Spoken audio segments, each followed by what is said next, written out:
Hi there, Stephen Koukoulas, Zagga's Economist in residence with our regular video update. And since the last video, I think it's fair to say that better news on the economy has broadly consolidated. And by that I mean that we've got better economic conditions today than we had 6 months ago. But I want to qualify that by saying that we're still some way away from having a really robust and strong economy. We are not quite there yet, and that will probably require a couple more interest rate cuts from our friends at the Reserve Bank, and probably requires some of the dust to settle from what we're seeing in the international economy and the tariff war, if we can call it that, that's still unfolding virtually every day or every week. There's slightly a different position coming through on that, and that's very difficult to read. But basically, there's some signs that economic conditions are doing a little bit better.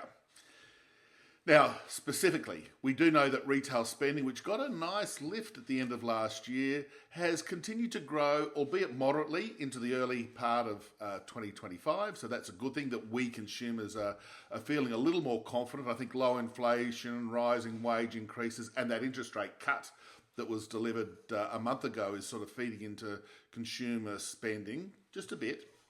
The other bit of really good news in terms of housing is that we've had a continuation of that uptrend in dwelling approvals. So dwelling construction approvals are up almost 30% from the low point 11 months ago. In trend terms, we've had 11 monthly increases. And while it's coming from a really low base, don't get me wrong, I'm actually remaining the case, as I've said in previous videos, that the housing construction side of the economy is probably going to have a good year or two ahead. And that's my factor X, the unexpected thing, if you like, that not many people are talking about right now. That we're going to have some supply side response to the housing shortage, and that will be sort of feeding through into the economy more broadly. The other thing on housing, which is really very interesting, is that bit of weakness in house prices that we saw at the very end of last year and in January this year has moderated. And by that I mean that we've got house prices edging back up. Again, not a boom. I don't want anybody to get too excited that we're going to have a house price boom. But again, we've got Sydney and Melbourne, which were the weakest parts of the major city prices, consolidating and in fact ticking up a little bit. The boom cities, Brisbane, Adelaide and Perth, are slowing down still. So there's a little bit of a state by state, capital city by capital city divergence there. But I think it's fair to say, rather than house prices booming or crashing, we're probably in for this period where prices broadly are flat on the basis of interest rates being cut, offsetting what could be a period where consumers are going to be impacted by a slightly higher unemployment rate over the course of the year.